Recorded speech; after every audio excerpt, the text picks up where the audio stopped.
Hello, അസ്സാം വലൈക്കും. ജുജ്മാസ് kitchen ട്രിക്സിൻ്റെ പുതിയൊരു വീഡിയോയിലേക്ക് എല്ലാവർക്കും സ്നേഹത്തോടെ സ്വാഗതം.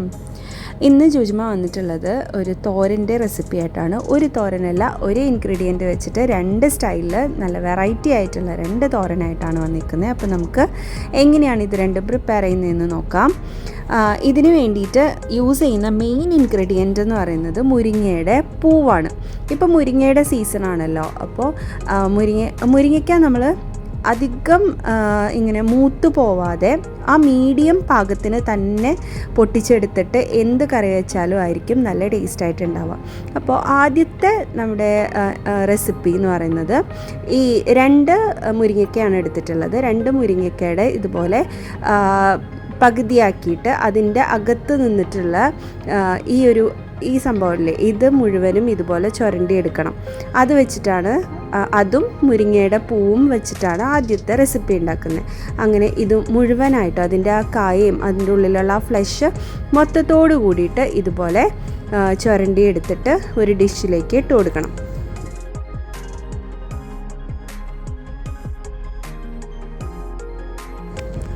നോമ്പിൻ്റെ സമയത്ത് രാത്രിയിൽ നമ്മൾ കഴിക്കുന്ന ഫുഡിൻ്റെ കൂടെ ഇതേപോലെയുള്ള എന്തെങ്കിലും തോരൻ ഐറ്റംസൊക്കെ ഇൻക്ലൂഡ് ചെയ്യുന്നത് ഹെൽത്തി ആയിട്ട് ഇരിക്കാൻ വേണ്ടിയിട്ട് നല്ലതായിരിക്കും കേട്ടോ. പ്രത്യേകിച്ചും പച്ചക്കറികളൊക്കെ നമ്മൾ എന്തായാലും എന്തെങ്കിലും ഒരു ഐറ്റമായിട്ട് എപ്പോഴും കഴിക്കാൻ വേണ്ടിയിട്ട് ശ്രദ്ധിക്കണം. ഒപ്പം ഇതേപോലെയുള്ള ഐറ്റംസൊക്കെ ആണെങ്കിൽ ബോഡിക്ക് ഒരു തണുപ്പ് തരുന്നതും കൂടി ആയതുകൊണ്ട് കഴിക്കുന്നത് വളരെ നല്ലതാണ്. പ്രത്യേകിച്ചും ഈ ഇലവർഗത്തിൽപ്പെട്ടതും അതിൽപ്പെട്ടത് തന്നെയാണ് ഇതിൻ്റെ ഒരു പൂവ്. അപ്പോൾ ആ പൂവും നല്ല ഹെൽത്തി ആയിട്ടുള്ള ഒന്നാണ്. ഇപ്പോൾ എല്ലായിടത്തും ഈ മുരിങ്ങയുടെ സീസണാണല്ലോ. അപ്പോൾ നമുക്ക് മുരിങ്ങക്കായ കൊണ്ടും അതേപോലെയുള്ള ഈ പൂവും ഒരുപാട് കിട്ടുന്ന ഒരു ടൈമാണ്. അപ്പോൾ എന്തായാലും നമുക്ക് ഇതേപോലെ തോരൻ ഉണ്ടാക്കി നോക്കാം. അപ്പോൾ ആദ്യത്തെ തോരൻ ഉണ്ടാക്കാൻ വേണ്ടിയിട്ട് ഇതുപോലെ ഒരു പാനിലേക്ക് വെളിച്ചെണ്ണ ഒഴിക്കുക. അതിലേക്ക് കടുക് ഇട്ടിട്ടൊന്ന് പൊട്ടിക്കുക.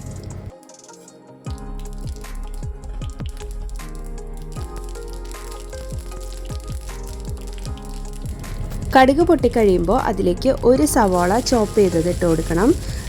സവാള ചെറുതാക്കിയിട്ട് ഒരെണ്ണം എടുത്താൽ മതിയാവും. ഒരെണ്ണം ചോപ്പ് ചെയ്തിട്ട് ഇട്ട് കൊടുത്ത് നല്ലതുപോലെ ഒന്ന് ട്രാൻസ്പെറൻ്റ് ആവുന്നത് വരെ വഴറ്റി കൊടുക്കാം.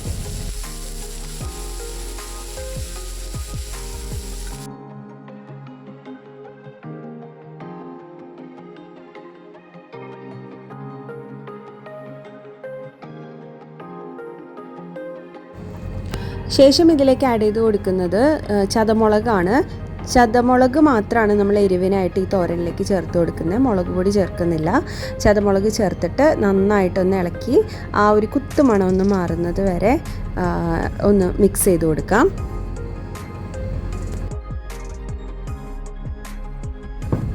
പിന്നെ ആഡ് ചെയ്ത് കൊടുക്കുന്നത് ഈ നമ്മൾ നേരത്തെ മുരിങ്ങക്കയുടെ അകത്തുനിന്ന് എടുത്തിട്ടുണ്ടായിരുന്ന ആ ഫ്ലഷ് ഉണ്ടല്ലോ, അതാണ് ചേർത്ത് കൊടുക്കുന്നത്.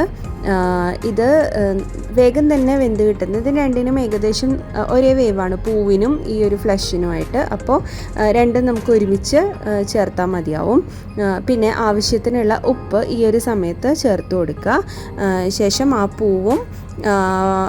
പൂവും കൂടെ ഇതിലേക്ക് ആഡ് ചെയ്തിട്ട് ഒന്ന് നമുക്ക് വേവിച്ചെടുക്കാം.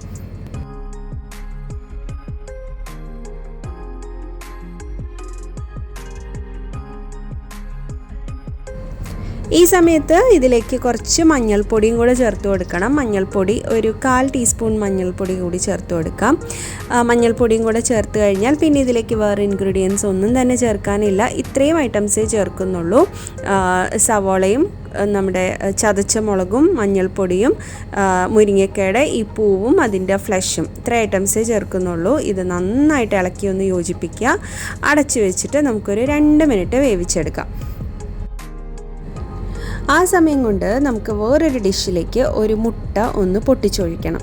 ഇത് ലാസ്റ്റ് ആ 2 മിനിറ്റ് ഒന്ന് വെന്ത് കിട്ടിക്കഴിയുമ്പോൾ അത്രയും തന്നെ സമയം വേണ്ടുള്ളൂ. അപ്പോഴത്തേനും നമുക്കിത് വെന്ത് കിട്ടും. അങ്ങനെ ഇതേപോലെ നന്നായിട്ട് വെന്തിട്ടുണ്ട്. ഈ വേവ് ഈ സമയത്ത് നമുക്കിതിലേക്ക് ആ മുട്ട പൊട്ടിച്ചത് ഇതിലേക്ക് ചേർത്ത് കൊടുക്കാം. ചേർത്തിട്ട് നന്നായിട്ടൊന്ന് ഇളക്കി കൊടുക്കാം. ഈ മുട്ടയും കൂടെ ഇതിലേക്ക് ചേരുമ്പോൾ ഇതിനൊരു പ്രത്യേക ടേസ്റ്റാണ് ഈ തോരന്. ഇതിൻ്റെ കൂടെ കുറച്ച് കറിവേപ്പിലയും കൂടെ ആഡ് ചെയ്ത് കൊടുക്കുക. മുട്ട ചേർക്കുന്ന സമയത്ത് നമ്മൾ ചീരയിലൊക്കെ ചേർക്കുന്ന പോലെ ഈ മുരിങ്ങയുടെ ഇലയിലും അതുപോലെ തന്നെ മുരിങ്ങയുടെ പൂവിൻ്റെ കൂട്ടത്തിലും ഒക്കെ ഇതേപോലെ ഒരു മുട്ട പൊട്ടിച്ച് ചേർത്ത് കഴിഞ്ഞിട്ടുണ്ടെങ്കിൽ നല്ലൊരു ടേസ്റ്റാണ്. ചിലർക്ക് ഇതേപോലെയുള്ളതിൻ്റെയൊക്കെ ഒരു ചെറിയൊരു പച്ചക്കുത്ത് പോലെ തോന്നും ഈ ഇലയുടെ ഒക്കെ തോരൻ ഉണ്ടാക്കുന്ന സമയത്ത്. അതില്ലാതിരിക്കാനും ഈ മുട്ട പൊട്ടിച്ചൊഴിക്കുന്നത് ആ ഒരു സ്മെല്ല് ബാലൻസ് ചെയ്യാൻ വേണ്ടിയിട്ട് നല്ലതാണ്. ഒപ്പം നല്ല ടേസ്റ്റും കൊടുക്കും ഈ നമ്മുടെ തോരന്. അപ്പോൾ അത്രയേ ഉള്ളൂ. ആ മുട്ടയൊന്ന് ചിക്കി ആ വെന്ത് കിട്ടുന്ന സമയമേ വേണ്ടിയുള്ളൂ. പിന്നെ ഇതിലേക്ക് ലാസ്റ്റ് കുറച്ച് തേങ്ങ ചിരവിയതും കൂടെ ചേർത്ത് കൊടുക്കാം. തേങ്ങ ചിരവിയതും കൂടെ ചേർത്താൽ പിന്നെ നമുക്ക് പെട്ടെന്ന് തന്നെ ഫ്ലെയിം ഓഫ് ചെയ്യാം. അത്രയേ ഉള്ളൂ തോരൻ്റെ റെസിപ്പി. നല്ല സിമ്പിളാണല്ലേ, പക്ഷേ അടിപൊളി ടേസ്റ്റാണ് കേട്ടോ. മുരിങ്ങയുടെ ഇലയും ആ ഫ്ലഷും കൂടെ ചേരുമ്പോൾ നല്ല ടേസ്റ്റായിട്ടുള്ളൊരു തോരനാണിത്. ഇനി നമുക്ക് അടുത്ത തോരൻ എങ്ങനെയാണ് ഉണ്ടാക്കുന്നതെന്ന് നോക്കാം അല്ലേ.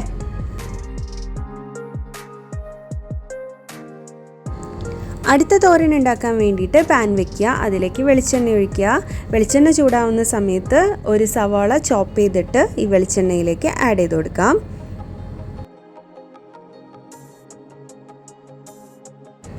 സവാള നന്നായി ട്രാൻസ്പെറൻ്റ് ആയി വരുന്ന സമയത്ത് അതിലേക്ക് ചതച്ച മുളക് ചേർത്ത് കൊടുക്കണം. പിന്നെ കുറച്ച് മഞ്ഞൾപ്പൊടിയും കൂടെ ചേർക്കണം. 1/2 ടീസ്പൂൺ മഞ്ഞൾപ്പൊടിയാണ് ചേർത്ത് കൊടുക്കേണ്ടത്. ഈ 3 ഇൻഗ്രീഡിയൻസും നല്ലതുപോലെ ഒന്ന് മിക്സ് ചെയ്യുക. മിക്സ് ചെയ്തിട്ട് നമ്മുടെ മഞ്ഞൾപ്പൊടിയുടെയും ഈ ചതച്ച മുളകിൻ്റെയും ആ കുത്തുമണം ഒന്ന് മാറുന്നത് വരെ വെയിറ്റ് ചെയ്യാം.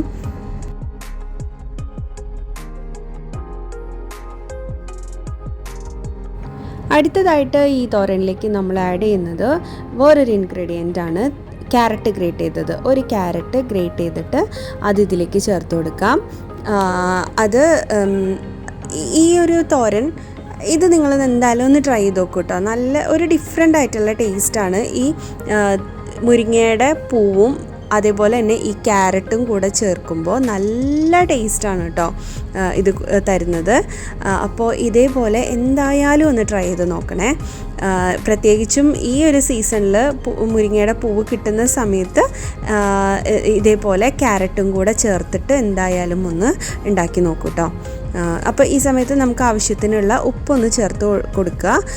അതിനുശേഷം ഈ ക്യാരറ്റ് ഒന്ന് വേവാൻ വേണ്ടിയിട്ട് നമുക്ക് വെയിറ്റ് ചെയ്യാം. ഒന്ന് അടച്ചു വെച്ച് വേവിക്കാം. അതല്ലാന്നുണ്ടെങ്കിൽ അതിൻ്റെ ആവശ്യമില്ല, തുറന്നു വെച്ചിട്ട് തന്നെ ഒരു 2 മിനിറ്റ് ഒന്ന് മിക്സ് ചെയ്യുമ്പോഴത്തേനും റെഡിയായി കിട്ടും. ഇനി നമ്മൾ ഇതിലേക്ക് ചേർത്ത് കൊടുക്കുന്നത് മുരിങ്ങയുടെ പൂവാണ്.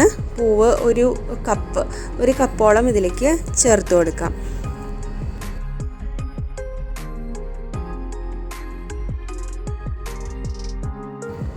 നേരത്തെയൊക്കെ ഇതേപോലെ മുരിങ്ങയുടെ പൂവുണ്ടാവുന്ന സമയത്ത് നമുക്ക് ആകെ ഒരു ടൈപ്പ് തോരനെ അറിയുമായിരുന്നുള്ളൂ. അതായത് സവാള വഴറ്റുക, പിന്നെ ഇതുപോലെയുള്ള പൊടികൾ ആഡ് ചെയ്യുക, ഈ പൂവിടുക, എന്നിട്ട് മുട്ട പൊട്ടിച്ചൊഴിക്കുക, അത്രയേ ഉള്ളൂ. അപ്പോൾ നമുക്ക് എത്ര പൂവ് കിട്ടിയാലും മതിയാവില്ല. അതായത് ഈ പൂവ് ചുരുങ്ങിക്കഴിഞ്ഞിട്ടുണ്ടെങ്കിൽ പിന്നെ തോരൻ ഉണ്ടാവുകയില്ല, അങ്ങനെയായിരുന്നു. പിന്നെയാണ് ജുജുമ ഇതേപോലെയുള്ള ഓരോ മിക്സൊക്കെ ആഡ് ചെയ്തിട്ട്, അതായത് പൂവ് കുറച്ച് കിട്ടിയാലും എങ്ങനെ നമുക്ക് നല്ലൊരു തോരൻ ഉണ്ടാക്കാം എന്നുള്ള രീതിയിൽ ഇതേപോലെയുള്ള പല പല ഇൻഗ്രീഡിയൻസൊക്കെ ആഡ് ചെയ്തിട്ടാണ് പിന്നെ ഇതേപോലെയുള്ള വെറൈറ്റി ഐറ്റംസൊക്കെ വരാൻ തുടങ്ങിയത്. പക്ഷേ ഓരോന്ന് ട്രൈ ചെയ്യുമ്പോഴാണല്ലോ നമ്മൾ ഓരോന്നിൻ്റെ ടേസ്റ്റും മനസ്സിലാക്കുന്നത്. അപ്പോൾ ഇതേപോലെ ക്യാരറ്റ് ഇട്ടിട്ടും പിന്നെ ആ ഫ്ലഷ് ഇട്ടിട്ടുള്ളതും ഒക്കെ എന്തൊരു ടേസ്റ്റാണെന്നറിയോ. അപ്പോൾ നിങ്ങൾ ഇതുപോലെ വെറൈറ്റി ആയിട്ടൊക്കെ ചെയ്ത് നോക്കുമ്പോൾ ഇതേപോലെയൊക്കെ ചെയ്യൂ കേട്ടോ. അങ്ങനെ നമ്മളൊരു അത് തന്നെ ഒരു 2 മിനിറ്റ് സമയം തന്നെ മതി ഇതും വെന്ത് കിട്ടാൻ വേണ്ടിയിട്ട്. ഒന്ന് അടച്ചു വെച്ച് 2 മിനിറ്റ് കഴിഞ്ഞ് ഓപ്പൺ ചെയ്തിട്ട് അതിലേക്ക് കുറച്ച് കറിവേപ്പിലയും തേങ്ങ ചിരവിയതും കൂടി ആഡ് ചെയ്യുക. അങ്ങനെ അത്രയേ ഉള്ളൂ, വളരെ സിമ്പിളാണ്. ഇത്തിരി സമയം മതി നമുക്കിത് റെഡിയാക്കി എടുക്കാൻ വേണ്ടിയിട്ട്. നമ്മുടെ 2 തോരനും അത്രയും ടേസ്റ്റിയാണ്, അത്രയും ഹെൽത്തിയുമാണ്. അപ്പോൾ ഈ നോമ്പിൻ്റെ സമയത്താണെങ്കിൽ നമുക്ക് ഇത്ര ചൂടുള്ള സമയമല്ലേ, അപ്പോൾ നമുക്കൊന്നും ഒരു ചെറിയൊരു തണുപ്പ് ബോഡിക്ക് കിട്ടാനൊക്കെ ആയിട്ടും ഇത് അത്ര ഹെൽത്തി ആയിട്ടുള്ള ഒരു റെസിപ്പിയാണ്. ട്രൈ ചെയ്ത് നോക്കുക.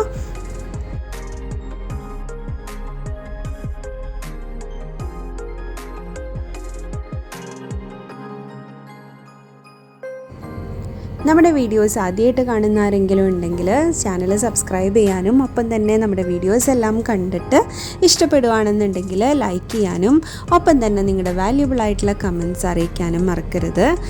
അപ്പോൾ അടുത്തൊരു വീഡിയോ ആയിട്ട് എത്രയും പെട്ടെന്ന് കാണുന്നത് വരേക്കും ബൈ.